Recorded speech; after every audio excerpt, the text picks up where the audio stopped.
Today I will read Gulliver's Travel, Chapter 1, A Voyage to Lilliput. I was born in Nottinghamshire and was the third of 5 sons.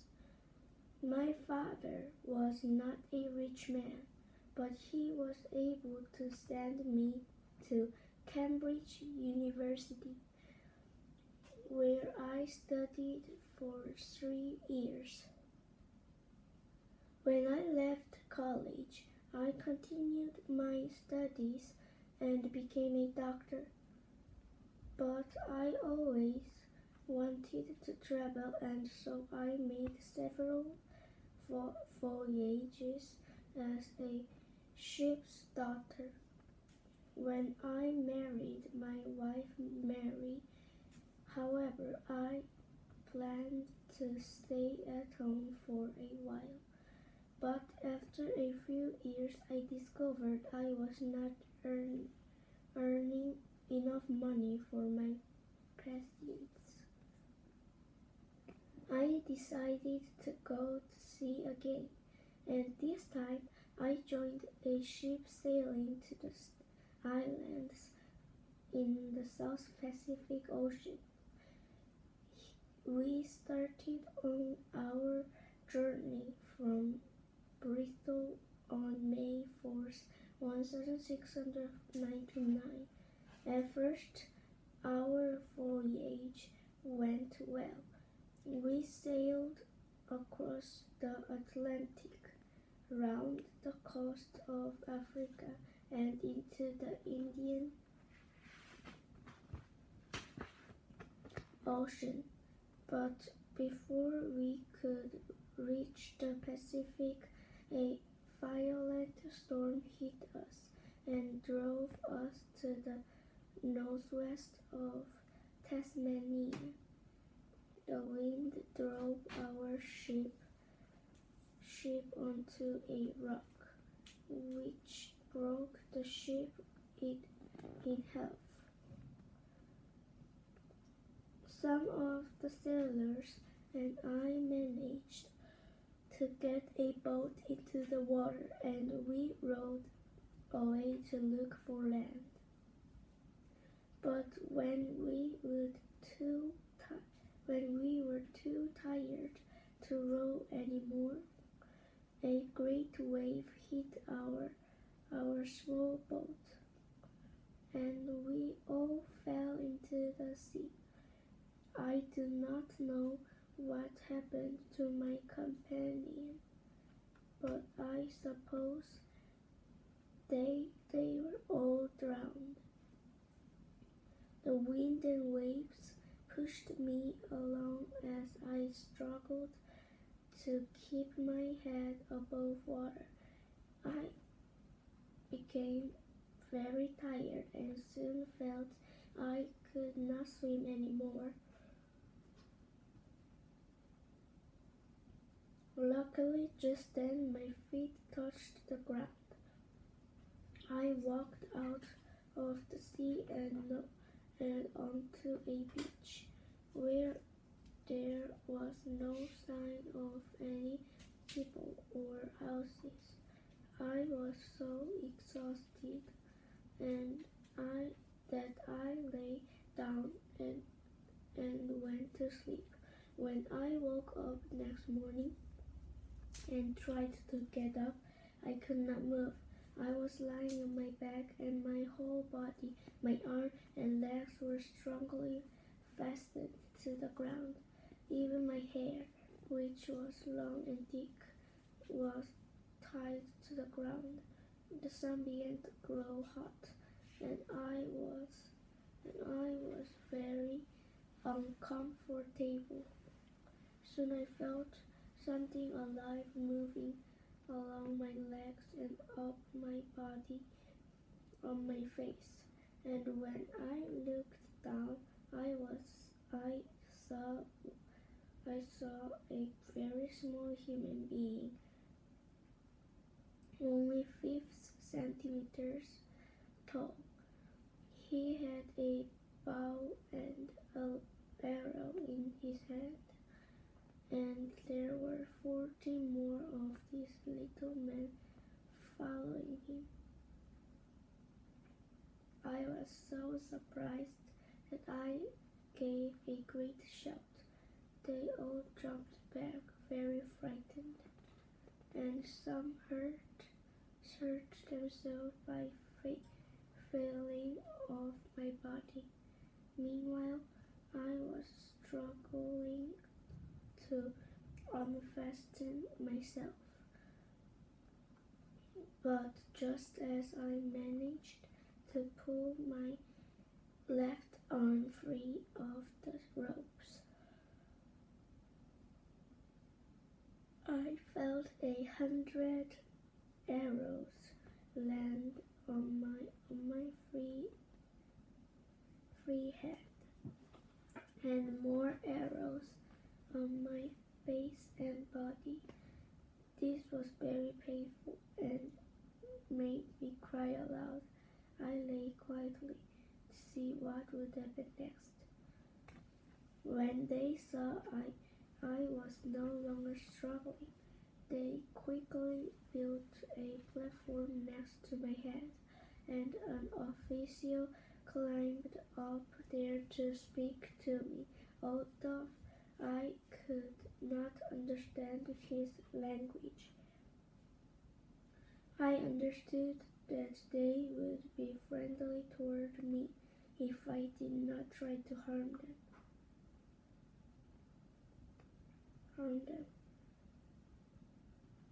By now I was extremely hungry, so I used sign language to beg the official for food.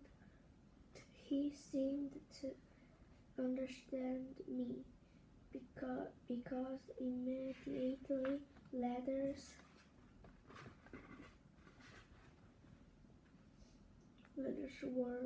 were put against my side.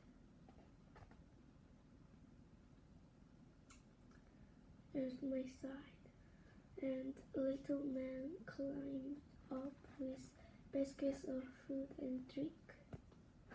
They were surprised at how much I could eat and drink.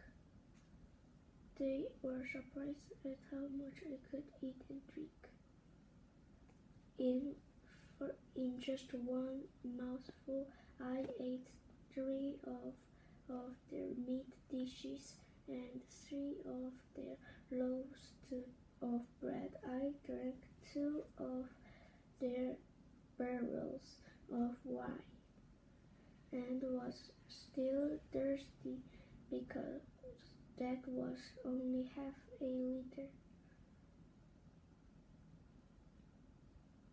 While they were bringing me food, I wondered whether to pick up a handful of little men and throw them to their deaths, but I was afraid they would shout at me again.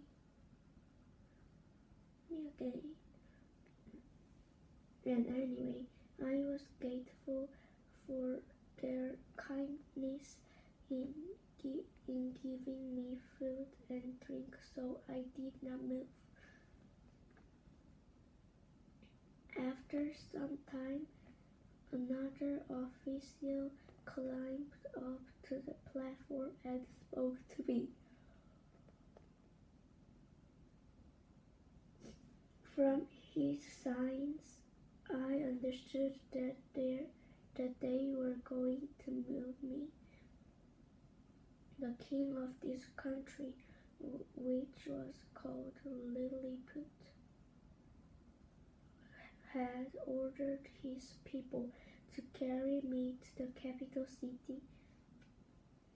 About a kilometer away, I made signs to ask whether I could be united, but the official politely refused.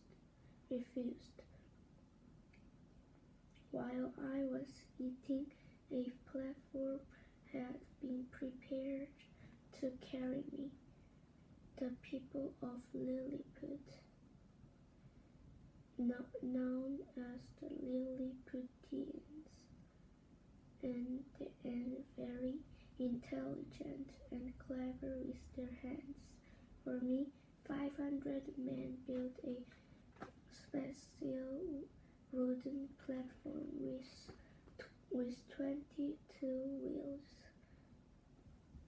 900 of the strongest men worked for about 3 hours to lift me onto the platform, and 1,500 of the king's largest horses, each 11.5 centimeters high,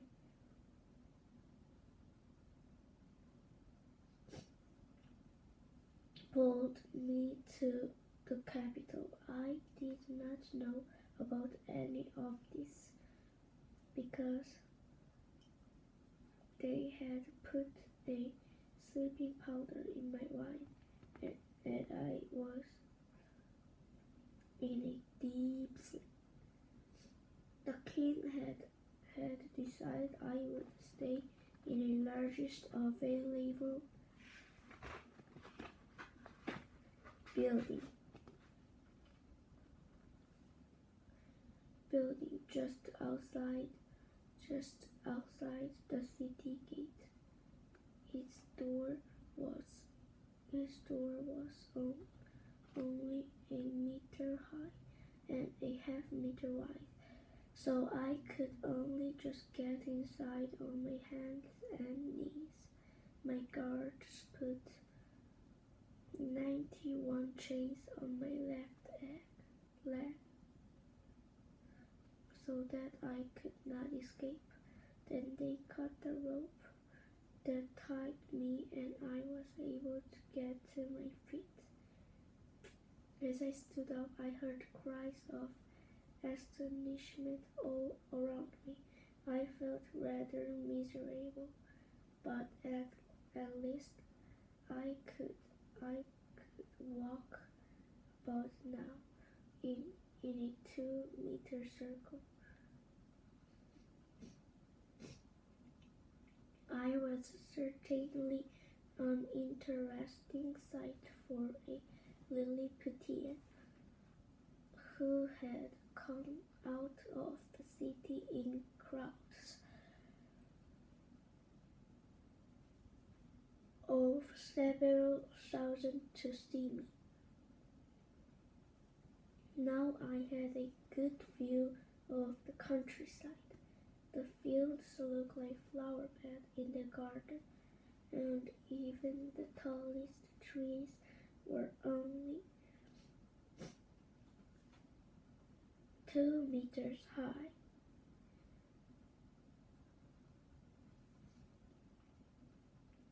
I was soon visited by the king himself. He has a strong, handsome face, and is very popular among his people. He arrived with his queen, his children, and his lord and ladies, all dressed in beautiful gold and silver clothes in order to make conversation easier. I lay on my side so that my face was close to him. I spoke to him in all the language I knew, but we still could not understand each other. The king ordered his people to make me a bed using 600 Lilliputian beds. I was not very comfortable, but it was better than sleeping on a stone floor. She ordered the crowds of sightseers to go back to her homes, so that the work of the country could continue. continue, and I would not be annoyed for a long time. He discussed with his lord in private what should be done with me. I was told all this later by a good friend of mine. Clearly, such a large person could be a danger to small people. At last, it was decided that as I had behaved so well up to now, I would be kept alive. Foods and drink would be brought to me every day from all the villages. 600 people would be my servants. 300 men would make me a new sheet, and 6 teachers would teach me their language. And so in other 3 weeks I began to speak the language of Lilliput.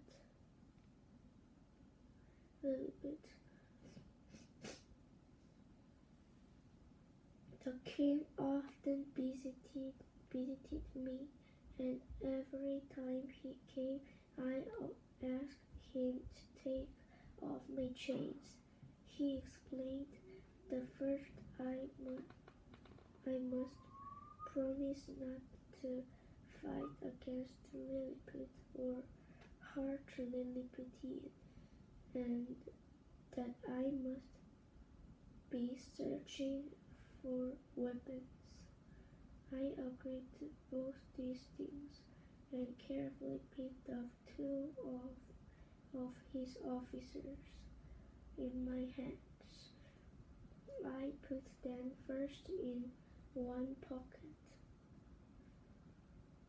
then moved them to all my other pockets, except which I kept secret. As they searched, they wrote down in a notebook detail of all the things they found. Afterward, I read some of their report. In the second coat pocket, we found two very large pieces of wood, and inside them were great pieces of metal. Very sharp in another pocket, there was a most wonderful engine, and the end of a long chain. The engine was inside a huge round container, which was made half of silver and half of another metal. This second metal was very strange, as we could see through it to some mysterious writing and pictures. The engine made a continuous loud voice. The officers could not guess what these things were, but they were, of course, my 2 pocket knives and my watch. They also found my comb,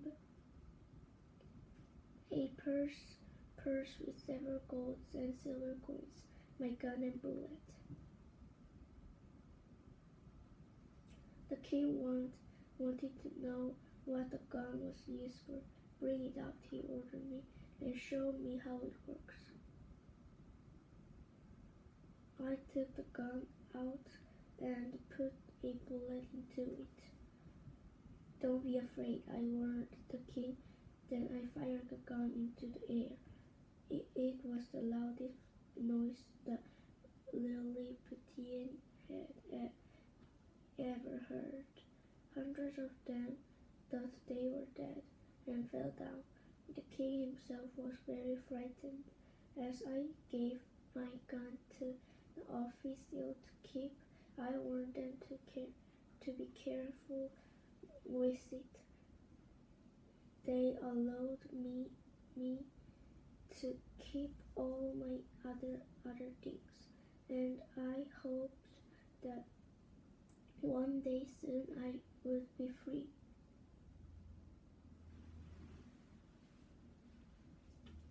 The end of the chapter 1.